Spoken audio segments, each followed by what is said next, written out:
Hello. Good evening, everyone. My name is Kenji Praepipatmongkol. I'm a curator at Singapore Art Museum. And thank you for joining us today for this program, Escape Velocity, The Journey. This is going to be a conversation between myself and artist Zai Tang, who is currently presenting his exhibition Escape Velocity 5, presented by Singapore Art Museum in the basement concourse of the National Gallery, Singapore.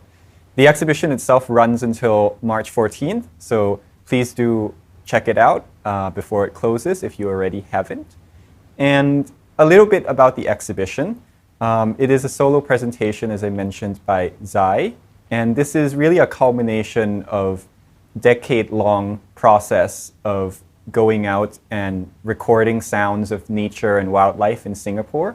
And Zai has created this sonic composition that's also an immersive sound installation that tries to imagine how the rhythms of nature have merged with kind of the rhythms and development of the city, and what this bodes for the future of our relationship with ecology and wildlife around us. So a little bit about the format of today's presentation. I'll soon be handing over the floor to Zai for his talk. But really, since we are here online together, we'd really like to use this opportunity to welcome any questions that you might have. Please feel free to send in any questions during the talk itself. And Zai will be graciously walking us through some of his audio and video clips of older works that he's presented over the years. And we'll have brief pauses to have a discussion between the two of us after each video or audio segment. So if you have any questions, we can also try to address them then. We'll also have a Q&A that will be open to everyone at the end of this talk. So without further ado, I'd like to pass it over to Zai.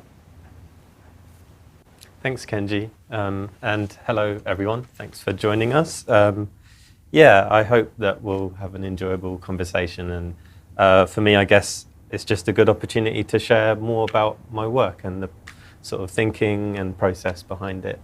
So yeah, without further ado, I guess let's jump in. So I thought a good place to begin would be with sharing a little bit about field recording. So it's something I've been doing for many years, and as Kenji mentioned, I've been recording in Singapore for about 10 years. Really, that was kind of motivated by simply wanting to escape the feeling of being in a city and just spending more time in different sorts of sound environments with less human sounds. And so the image that you see here is actually of Bukit Brown in 2015, though actually the first time I spent a significant amount of time there was in 2013. I was there for about, over a 3-month period. I recorded for many days, mostly just to kind of get to know the place and kind of document my experiences there. I was very drawn to the fact that every time I went to this place, I would hear sort of a different array of colorful bird calls and different insect sounds I hadn't experienced before. So this kind of like abundance of kind of colorful nature sounds that were new to me really kept me coming back. But yeah, nonetheless, once the news about the highway came to the fore, it made me think a little bit more about how, capturing and documenting what the changes that occur to places under threat from the sort of urban development and rate of change in the city became important. So over the years, I focused on other places too, like 𝘗𝘵𝑒𝑔𝑡𝑖 Reservoir, the rail corridor, and also more recently the forest near to the Mandai project development. So I just wanted to share a couple of things about field recording, and perhaps threads from this can be picked up later, but we can see how it goes. Yeah, there's a really interesting thing about the practice of it, at least from my perspective. When I kind of spend significant time, like listening intently to a place and to the sounds of the creatures from that place, I get this kind of feeling that I'm sort of disappearing somewhat. There's this sense of like your presence starts to fade into the background as the presence of the creatures that you're listening to comes to the fore. So there's this interesting thing of like where you originally maybe feel like quite a definite boundary of yourself, say in your body and in a sort of day-to-day normal situation. There's something with field recording that and tuning in via it that sort of opens you up and makes you feel that kind of porousness of a sense of being, I guess. And yeah, one of the fascinating things about sound for me is that there's many different ways to understand it. And I guess like one of the things I've tried to develop my thinking about over the years is how sound can sort of be a way to understand like the being of a thing, right? In a kind of like expressive of its existence, So yeah, I'll stop rambling soon, but yeah, I guess off the back of that, I also just wanted to say, like most of the time when I'm in these places, you don't really get to see the creatures that you're recording. You're generally listening to them and trying to locate them within, the sort of density of say, a forest environment or a woodland habitat like Bukit Brown. So, my experience of them was very much mediated through sound and through listening, and not through like, the sort of visual experience. Yeah. So, yeah, I'll just play a video excerpt from Escape Velocity 1, which we can talk more about after.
Yeah, so I guess maybe a bit of a description of this work might be good at this point. But yeah, if there's any questions that people have along the way, do send them in and we'll try and get to them. So as you can see, there is a turntable, which is the sort of centerpiece of this installation. So on this is a dub plate record, which has a sound composition of field recordings from Bukit Brown, McRitchie, and the rail corridor. And on the wall, what you see is like a visual score. So this is in 7 parts, and it represents the sort of 9.5 minutes of the sound composition. What I try to do here is like attempt to translate the sort of sensuous qualities of the sound itself through different marks and visual forms. I mostly use graphite and pen for this. But yeah, I thought it would be good to talk a little bit about drawing sounds with this section. Yeah.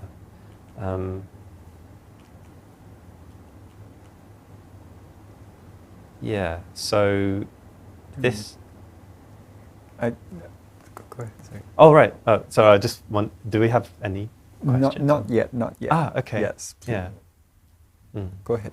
Okay, then I'll carry on. So the sound that you heard in the last excerpt was of the 𝗂𝗘𝗧𝗔𝗜𝗘𝗥𝗦. So in the few images that I'll show now, these are my sort of initial sketches in responding to the sound. What I try and do when I'm tuning into a sound is sort of forget the source of what caused it, i.e. this particular bird with its particular sort of vocal tract, but more like trying to do what's called reduced listening. So this is a way, it's a term that Pierre Schaeffer used to describe a way of tuning into a sound, like not thinking about its cause, but rather trying to tune into its intrinsic quality. So like its texture, its kind of character, its rhythm, and other sort of aspects of its shape and how it transforms over time. So, you know, when you start to sort of attempt to break down like a sound, like there's things you can do in response to it. It's kind of like building up a kind of vocabulary of sorts in response to the different gestures and motifs of that particular sound. Yeah, and then like this particular call, you know, there's like repeated sort of motifs in it, but there's a lot of variation over the course of, you know, this 1.5-minute recording I had. So this is, in this particular drawing, I'm just trying to like work out just the sort of map out the syntax, I guess, of this particular call in my attempt to sort of understand it through these marks. Yeah, so I'll skip forward to the next clip, which is actually a recording first at the original speed and then slowed down to half speed.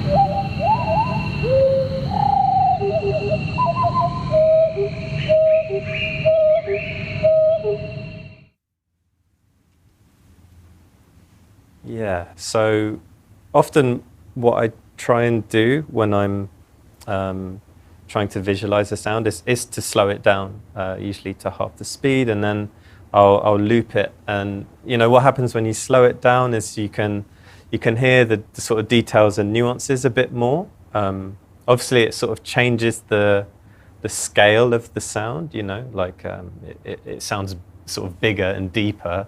Obviously as a result of slowing it, but nonetheless, like as you could hear in that clip, the sort of details of the different gestures and the articulations come out a little bit more when you slow it down. So that's one thing I often do to try and tune into it, so to speak. And yeah, so this was the final kind of drawing of that particular section of the recording. And yeah, the way that I sort of tried to kind of compose it on this sheet of A3 paper was to, you can see forms are repeated and like layered, receding into the background. I tried to sort of like not treat time in such a linear way with this, but like when a sort of like a section of the call repeats with the same sound, that's when I sort of layer it. So, for example, you see the sort of three-pronged thing up and down.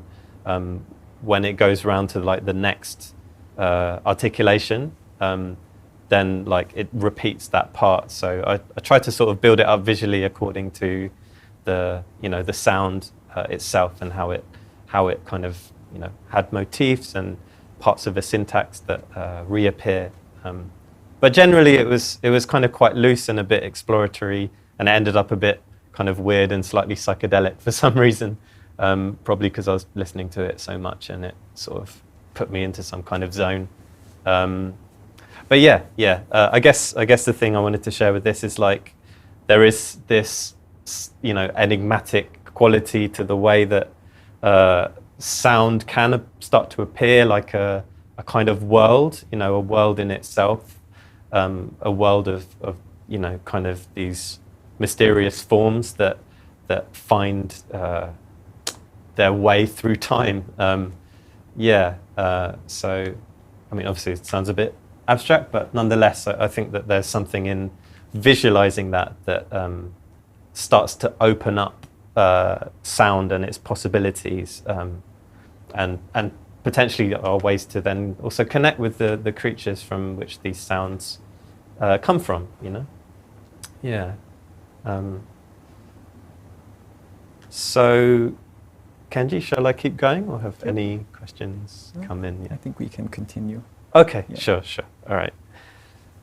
So next is Escape Velocity 2, which I'll just play you a short excerpt of now.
So this work was an installation in the first time it was shown, which was underneath West Coast Highway in Singapore. And it's commissioned by Cake Theatrical Productions. And I wanted to kind of make a sort of, imagine experiencing like this soundscape composition as a sort of world in itself, kind of like I was talking about in with the previous drawing. So I actually used the same sound from Escape Velocity 1 with this piece, but did a sort of surround sound version, basically. And it was really to kind of create like a sort of immersive experience, which had these sort of synesthetic qualities where, sight and sound are kind of tied together in this one sort of world, which evolves over time. So yeah, that work was really an interesting exploration for me, not least because I collaborated with one of my long-term collaborators, Simon Ball, who's a visual artist and animator. But yeah, I thought this, off the back of this, it might be interesting to talk about working across mediums and a little bit about collaboration, basically. So this is one of the sort of visual scores from Escape Velocity 1. So everything that visually is created in Escape Velocity 2 actually comes originally from scans of my drawing from EV1. And what this image shows is the original drawing, which is just in graphite and pen, but it's been colored, and these colors denote particular sounds within the composition. So I kind of did this so when I then shared like the audio with Simon, he knew what forms were related to what sound, basically. So then we could start to sort of break apart the elements and reassemble them from the ground up. Yeah, transferring the drawings, you know, in the sort of analog world into the digital, where we began to sort of then play with it. So we both worked on the animation, and we created the sort of composition in a software called After Effects. So what you see on the screen here is a sort of an array of layers which you can see with all the various colored boxes so each of those represents kind of different video clips, basically.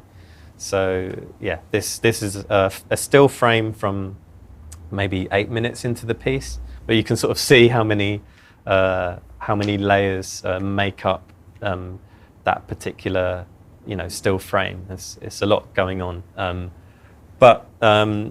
Yeah, it obviously working with animation itself is something that I've sort of liked to dabble in, but I sort of came to realize that the best way to progress with it is to work with people who actually know what they're doing.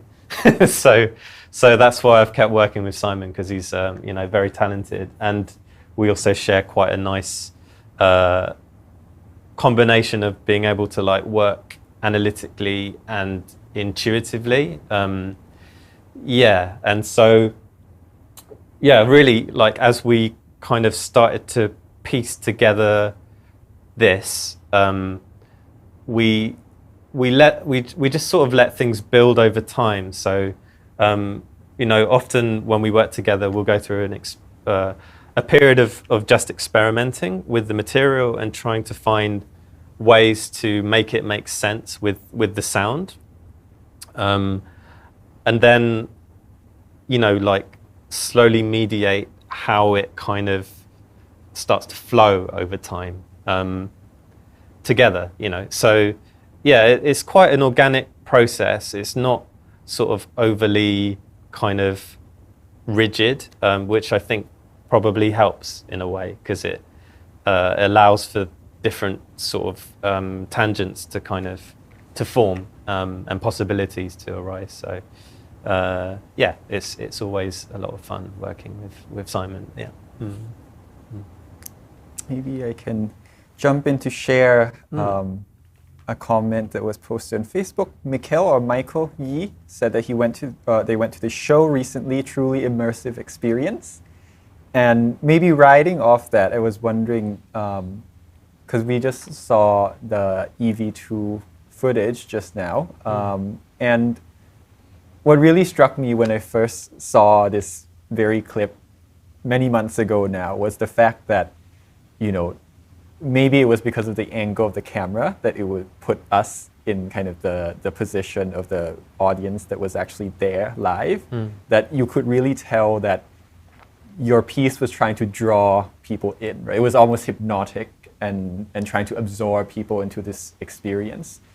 And so I was wondering how did you get there, in the sense that, you know, when you think of, say, listening to, you know, going bird watching and listening to birds, there's a very kind of attention specific and directed way that you kind of point your attention to try to isolate a sound. But here you're really immersing everyone. It becomes ambient, and it becomes not just about eye and ear, but kind of your entire body, right? That you're bringing to this experience. And so maybe I just thought if you wanted to expand on that a little bit before we go to EV4. Yeah, sure. Yeah, it's a really good question. I think that there is, there is something that happens within within your body when you're kind of immersed in these kind of environments. I mean, like, you know, I'm talking about sort of natural environments here. And there's a feeling of like kind of what I was trying to describe earlier, I guess, to some degree, is that feeling of when you're listening intently in a place, actually it sort of feels like your body starts to not say completely disappear, but just a sense of the presence of your body begins to drop away. And that's partly because when, like, you're field recording or listening intently and you don't want to disturb things, you know, I tend to just stay very still, and sometimes even just shut my eyes. So really, like, the sonic kind of presence becomes something that, like, really feels like it overtakes your own being in a way, you know. So there's like that sound is like inhabiting you know, in a way that is, of course, you know, happening physically in your ears and your brain, but like I think like physiologically as well. Obviously, there's something that happens when we listen, and I think particularly to the sounds of nature, that does shift us into a different feeling within the body, you know. And I guess that's something I want to draw out in the work too, you know. To give people that at least a sense of that thing that you know, nature, natural spaces can do to us, and the value of that, I suppose, you know. Yeah, that's great. Yeah. So if there are any questions, please once again feel free to put them in as we go along, but I'll hand it back over to Zai. Cool, thanks, Kenji. So yeah, I guess next I'll play an excerpt from Escape Velocity 4, which is from 2019.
Yeah, so that work was commissioned by SAM, actually, for the Singapore Biennale in 2019. But yeah, the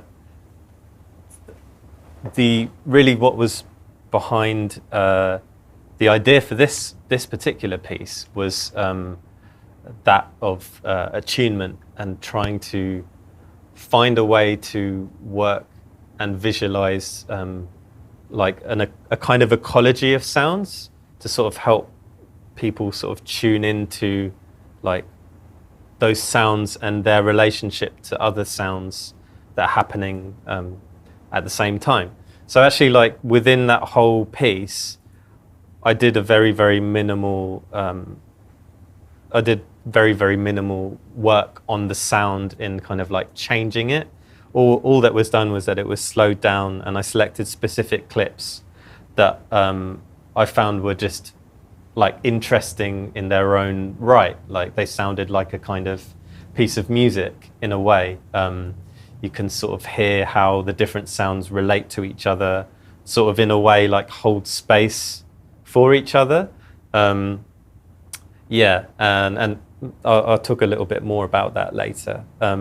But yeah, really, I wanted to sort of highlight that, you know, in contrast to the last piece, which was about trying to imagine the soundscape as a all-encompassing sort of environment that envelops you, this was more about sort of focusing on the relationship between sounds, and rather than creating an environment that fills the whole screen, really it's focused on those individual sounds and their kind of forms, so that we may hopefully be able to tune into this like ecology of sounds and the way that it sort of plays over time. Yeah, so this piece I worked with Simon again, and but we worked slightly differently this time. He actually did all the animation, and I sort of directed at times where it kind of went, and also I did a lot of drawings as well throughout the process, which you could see in that slide. So like that particular drawing, actually if we could get it back up, it might be good. Yeah, thanks. Obviously you can sort of see the link to the video that we just saw with that kind of cluster of circular forms in the middle. But yeah, this is kind of how we worked. We found that this was a good way to like bounce between our ideas and mediums. So like as we went through the process of experimenting with what sort of forms could work well to describe particular sounds, you know, both Simon in the sort of digital world in After Effects and me on paper could then like both play with ideas of how to sort of compose it in time and space. Yeah. So that was a nice way of working, we found. Yeah. So from here, I guess I will move forward to the next bit, unless there's any questions that have come in that I want to interject. Let's see. We have a comment from Pam. Thank you, Pam, who says, alignment, the ecology of sound, love it. Thank you. And also that there's so much spoken in the spaces between the sites of individual notes and the relationships between sounds as experiential rather than rational. Not sure if you want to comment on that. This idea that that it is experiential rather than rational, the way that you've kind of abstracted and transformed this. Yeah. I mean that's an interesting observation. I think it's largely true. And I think about how I sort of follow my own, I suppose, instinctual or intuitive way of interpreting a sound. Like I like to kind of go with that sort of subjectivity, but nonetheless I still sort of, you know, I think the way that I understand sounds visually, like say when I try and draw, it does come from listening to and sort of, at least in my own way, trying to understand music. So things like pitch and how, you know, like a bird like a hill miner, which has its call like kind of like, or like, you know, like obviously you can see like naturally I do those finger gestures with that. You can sort of see how pitch can form gestures over time. So like there is some like analysis. It's not completely free of I suppose, the rational in that sense. But yeah, I mean, ultimately, I feel like the important thing I would like to give through my work is more actually about feeling, rather than. I mean, of course, you know, this dialogue is great, and it's great to share more and articulate, but I sort of believe in the power of affect, basically, and for sound to inhabit us and like kind of get us to feel differently, which I think is maybe something that's useful in relation to thinking about environment and ecology and our relationship with nature, you know. So. Yeah, but yeah, it's a really good question from Pam. Yes, right? Pam. Yes, that's Thank you, beautiful, Pam. and as you said, experiential. So please do check out the exhibition. Yes. I guess I do have another point to pick up, actually, from Pam's comment as well, that she highlighted this idea of the ecology of sound, or the notion of ecology, and so I was wondering how you've also, I think, done some research on the idea of kind of acoustic ecologies and that as kind of a concept that allows us to understand the relationship between us and the many animals and wildlife that is out there, right?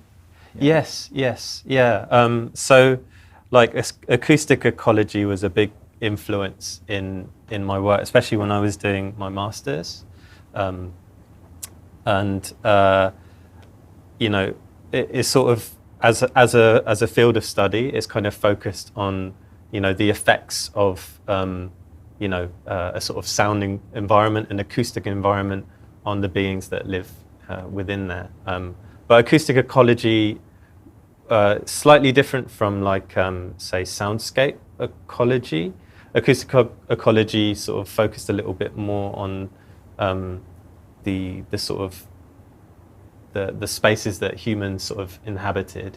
I mean, in a sort of broad sense, it did. But yeah, I guess more recently I got quite fascinated with Bernie Krause. So you know, he's a wildlife recordist and went on to sort of you know, study a bit more formally, like different wildlife environments that he'd spent time with. So he had this thing called the niche hypothesis, right? Or the biophony, which is another word for it, which describes how different sounds within sort of like a wildlife environment will find their kind of like niche in time, and also in like frequency, in the pitch or the range that they occupy in terms of pitch and frequency. So yeah, like, I think the best thing to do is like show the next clip, because it actually sort of demonstrates that to some degree. So this is a recording from the forest near to Mandai.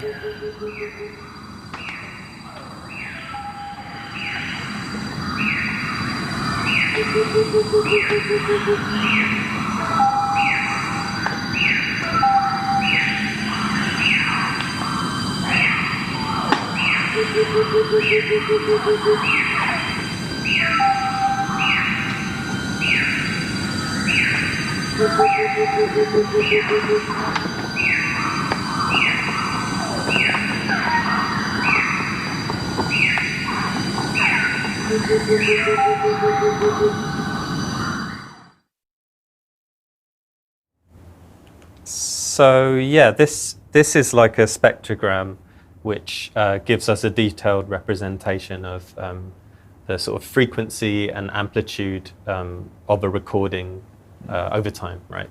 So as we kind of maybe got a sense of with that video, seeing, you know, being able to see where the sounds sort of fall, you can get a sense of this idea of the niche hypothesis, I think. So for anyone that's maybe not familiar with this, on the sort of y-axis, where am I pointing? Yeah, going up like here, that, like, the higher the sound appears, the higher the frequency is. So So like, for example, at the bottom, that do, do, do, do, do, do, do, that's of a barbette, which is the lowest sound there. And then the next bright one, sort of in the mid-range, is like a drongo. And then the repetitive kind of which we hear, you can sort of see that repeated across the middle section of the graph. And at the very, very top is the cicada sound, which is slightly more distant. But, like what fascinated me about the clip was like, and also like times when I'm out recording in environments that don't really have that many human sounds, is that there is this sense of composition that you can kind of witness sometimes. This recording is slowed down, so you can sort of hear where things fall a little bit easier. But nonetheless, like there is that feeling of like things finding their sort of place and like holding space in a way, I think, for like the other sounds somehow. So it's a strange thing to like speculate on, but I think this niche hypothesis certainly I've experienced it in these wildlife places, and Bernie Krause has obviously with his tens of thousands of hours of recording has a lot to sort of back it up as well. But yeah, the idea of sounds within an environment forming their own kind of ecology sonically is what it's about, and I find that quite fascinating. And this is such a fascinating kind of visualization, right? And I mean, just to dig a little bit deeper, and also for those of us who might not be so familiar, right?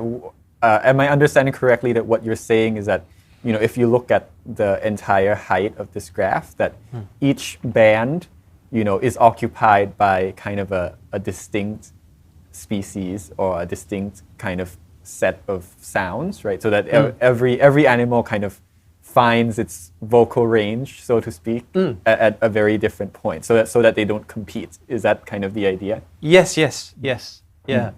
So there is sort of like an inbuilt clarity that emerges somehow, But yeah, it's quite a fascinating thing. Yeah, that's great. That's great. Yeah. Shall I? Yeah. Carry on. Yeah. What was up next? I forget. Let's find out.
Oops. Sorry, let me skip through. So yeah, that was a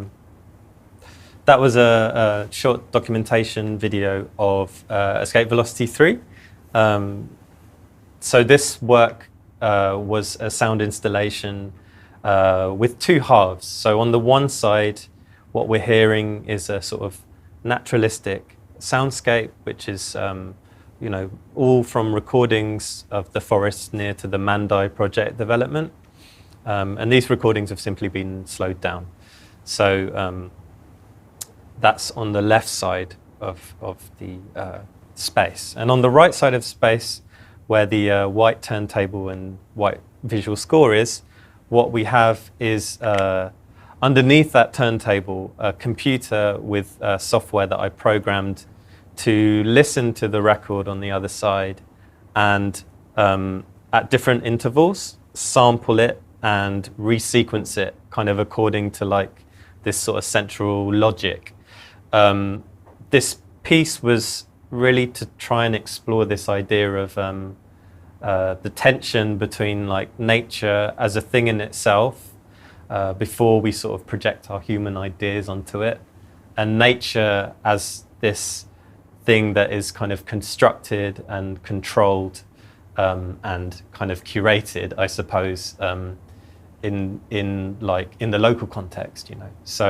So we hear the sounds of nature sort of being churned up by this algorithm and starting to take on these characteristics of like being kind of ordered and controlled and shaped into this sort of rigid machine-like march, you know. So really it was like this idea of these sounds of nature sort of starting to get caught into this momentum of the city, you know. Yeah, so yeah, it was really a kind of work that led to Escape Velocity 5 as well. This one, it kind of was a way to find also different ways to like abstract my material, which I suppose to some degree I've done before in other projects, but this one was done more like algorithmically with programming this software called Max MSP. But yeah, I thought there's something interesting there in like using the machine and its ability to kind of, you know, embody this sort of system of logic and I suppose like ideology. It kind of was an interesting way to sort of compose the piece, because it would always change over time as well, like the way when it would decide to sample things and how it would then process those samples would also kind of be governed by the rules that I set. So I guess there's various things you can read into that, but yeah, like that was certainly an interesting alternative way to explore this idea of, I suppose, composition and compositional control, you know. Yeah. I guess the other thing I'd mention is like really like all of the works in this sort of series work with this idea to some degree of speed and tempo, and really it's to kind of bounce off this thing of like you know, that pace of change that happens, I suppose not just within Singapore, but in the world, you know, because of sort of a kind of capitalist modernity, like how nature is sort of faring as a result of this kind of continual momentum and accumulation, I suppose. Yeah, so often I kind of work with slowing down, not only for the practical reason of like then trying to visualize the sound or helping us to tune in, but yeah, it's also a sort of gesture against this feeling of speed and of velocity, you know. So yeah. I wondered if there were any questions that were coming in about this, or should I just move forward? I don't think, not particularly for this one. Maybe since we have around 15 minutes left, that you might want to, do you want to do the rest and then we'll open it up for Q&A? All right, yeah, let's do that. Yeah. Cool, yeah. So yeah, as I was saying, like Escape Velocity 3 really led to Escape Velocity 5 in that idea of, you know, nature caught in the machine of capital and of the state, you know. So I kind of like took that idea and found a different way to work with it within Escape Velocity 5. But yeah, let me play an excerpt from that now.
Yeah, so this work is the current one that's showing at the gallery. So yeah, it was really, as I was saying, like an extension of this idea of nature being caught in the momentum of the city, and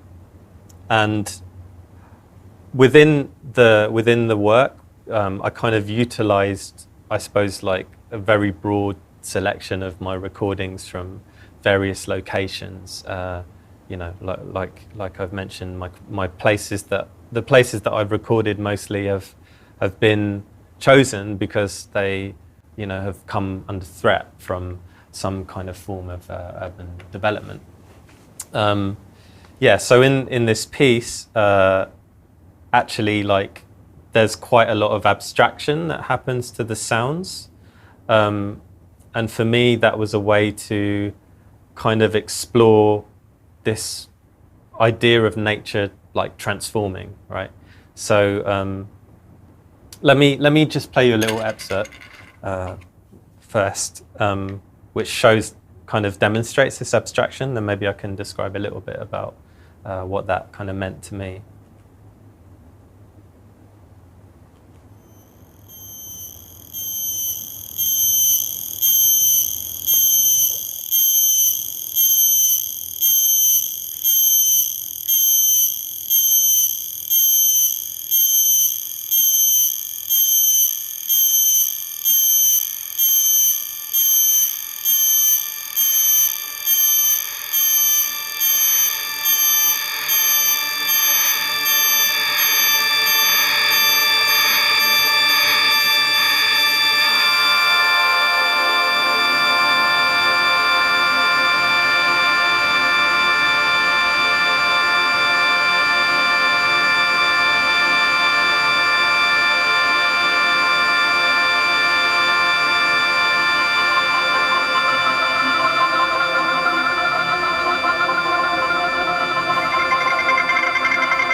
Yeah, so that first sound that you hear is cicada, and the next section where it kind of becomes this like almost synthetic like chord is that same sound, just sampled and processed in a different way.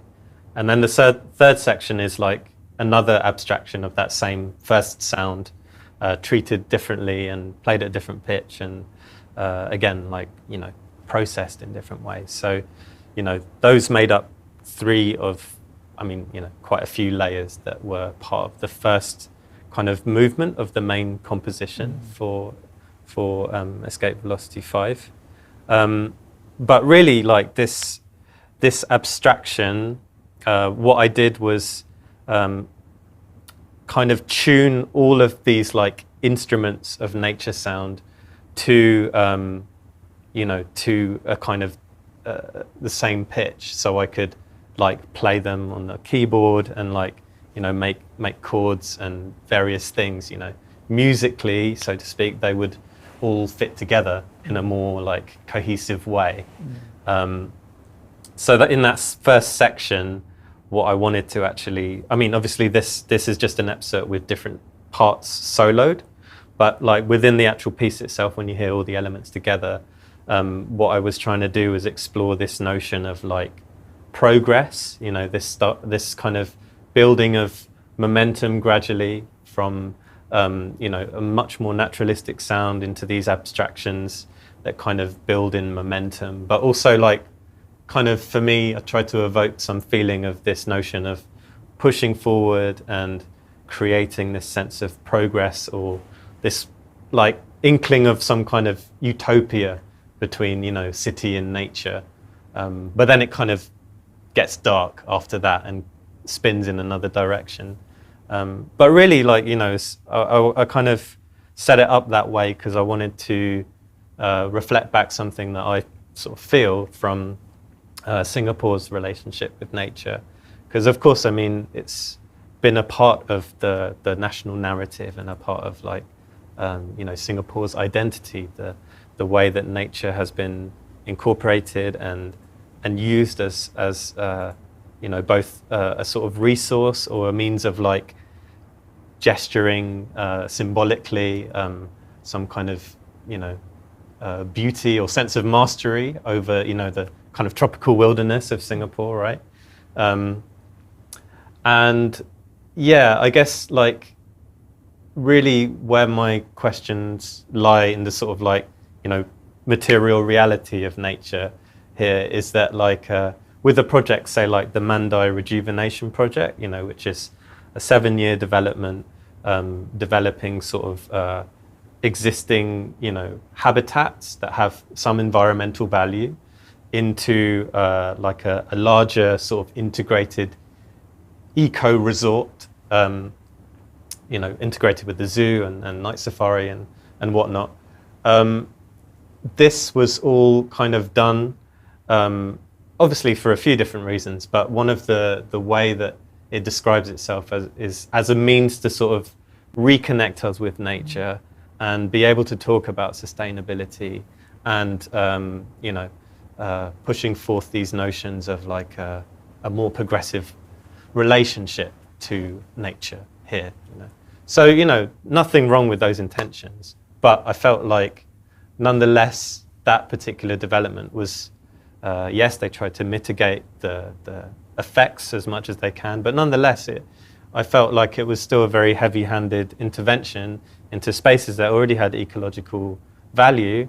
And of course, that, you know, there were kind of animal casualties and the long-term effects of things like the noise for that 7-year period. You know, there were a lot of questions around actually how will that affect the other creatures in the surrounding environments to that development. But yeah, I kind of feel like what was central to the philosophy behind this particular development is that we need to kind of intervene and reshape these habitats in order for us to connect with nature. But the problem is it's all like for our own benefit. It's not for the benefit of the other beings that already live there and you know, that particular ecology. So in that sense, despite its kind of its kind of aims, it doesn't really break away from this sort of human-centric position of like, you know, we need to kind of shape everything towards our own ends, basically. You know, a more sustainable way of integrating would be to do a lighter intervention, and also kind of start with the notion that there is already an intrinsic value to this land. Yeah, that should be sort of built around rather than kind of completely changed, I suppose. Yeah, but that's just my take on it. Yeah. No, but I think that's a beautiful way to end it because we are slowly running out of time. But I have a couple of questions for you, so we might extend this just by a couple of minutes. But I also want to flash a couple of comments that were sent. So this is from Pam, who you addressed earlier. Yes, love how sounds in nature, when we rest into being fully present to the sounds as they occur, fall into a natural rhythm, a sonic ecology, as you put it, that orchestrates itself just by being or existing. Yeah, that's a great response. Yeah. And then let me flash up another one, which is a question from Kaiser Misaki. How would you describe the recording process in its mechanical and technical intervention? Okay. I guess So the way that I usually do my field recording, it can vary. So like if I'm like trying to record in just a single place, like for example in 2015 when I went back to Bukit Brown, I chose 8 locations to record in with the intention of coming back many years later after the highway was completed to see where those precise locations would, how they would change sonically. Yeah, so with those instances, I set up my recorder to record the sort of overall ambient quality from that particular point. But I also, because I could record like 6 tracks of audio at once, so I used 2 channels to record a parabolic mic, so I could sort of search around the environment with my recorder stationed next to me and see what else I could hear, a bit further away, or tune into particular details. So yeah, with that process is more like that. But in other locations, I tend to move through a space a bit more. So I'll often walk without my headphones on, and then when something catches my ear, I'll stop. And usually in those instances, I only use my parabolic mic.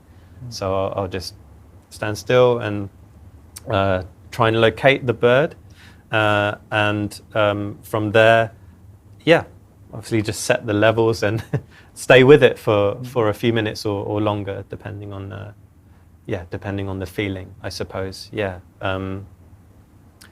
But yeah, maybe just to explain for anyone who's not familiar with the parabolic mic, near the beginning of this talk, there was a slide where it was very colourful, and there's this sort of dish you can see. So basically what this dish does, it has a mic in the centre, and this dish helps to sort of focus the sound. So you can kind of get a very nice sort of centred image, and then the rest of the ambience kind of behind it. Yeah. It's great to record with. I would also invite people to visit, I think you have a SoundCloud account that's public that also has quite a lot of your field recordings, in case people are interested in understanding how that recording process happens. Yes. So you go to soundcloud.com/Zai Tang. There's like a mixture of documentation of there's my sound works, but there's also reposted things from my other SoundCloud kind of accounts, which are full of field recordings. So you'll be able to find them all there. And perhaps another question as we come to a wrap, from Tracy, who asks, how would you describe the progression from escape velocity 1, I think she means from escape velocity 1 to escape velocity 5, and what do you think might be involved in escape velocity 6? Oh, will there be one? That's the question. I guess in terms of the progression, well, one thing I like to do with every work is to experiment, basically. So, like, 1 to 2 was taking my drawings from 1, scanning them, and finding out how, what are the possibilities of working with those scans in the digital sort of domain, right? And then I suppose 3 to 5 was kind of like taking the sort of theme, the concept of nature being churned into the motion of the city and of capital, I suppose, and seeing where I could go with that, also with the abstraction of the sound material. So that kind of went into 5 and was built upon as an idea. And I guess I saw like escape velocity 4 as like a slightly inverted version of number 2. Rather than kind of focusing on creating a sort of visual environment that's representing the soundscape. It focuses on individual sounds. Yeah, but I guess like also with number 4, it kind of was a way to just keep experimenting with new ways of also relating drawing, you know, to animation. Yeah, there's always a process of learning new things with each project, like particularly because I work a lot with you know, software, that each one is like a way to kind of explore the possibilities of the expressions that can come out of that too. Yeah. Yeah. That's great.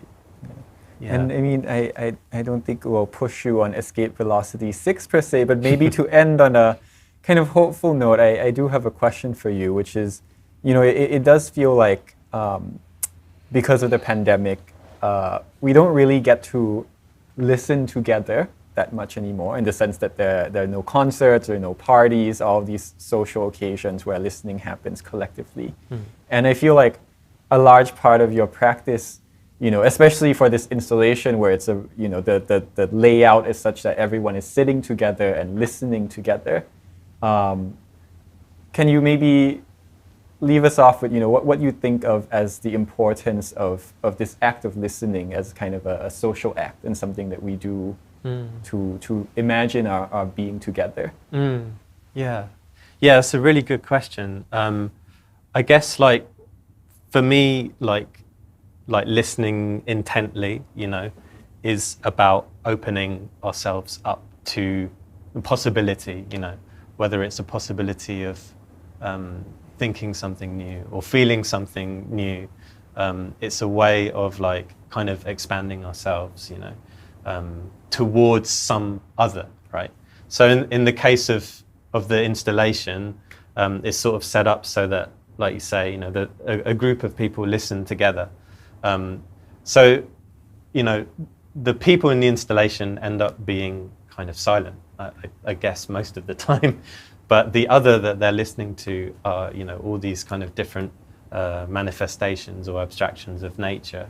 So it's like, really the question is, like in these times, I think an important question is, how do we find ways to find more progressive relationships with nature, and what role can sort of listening play, you know? Because I think for me it's really about connecting ourselves to another being, whether it's another human or otherwise, you know? So yeah, I guess that there's something in that symbolic gesture of listening together and remaining open together, and that's maybe hopefully being able to sort of imagine more like cohesive, interwoven, interspecies sort of futures together too. Yeah. So I think that's a great note to end on, and I'd just like to thank you for joining us today and sharing about your practice. Thank you, Kenji. For everyone who is watching us, it would be lovely if you are here in Singapore and have the time to visit the National Gallery to take a look and to hear the exhibition Escape Velocity 5. It's in the basement concourse of the National Gallery Singapore, and it will be up until the 14th of March. And also, please do also check out Singapore Art Museum's related programming to the show. There will be a series of short film screenings related to the exhibition as well, on the theme of human and nature. So please do check out our Facebook and YouTube for more information about that. And yep, thank you so much and have a good night. Thank you.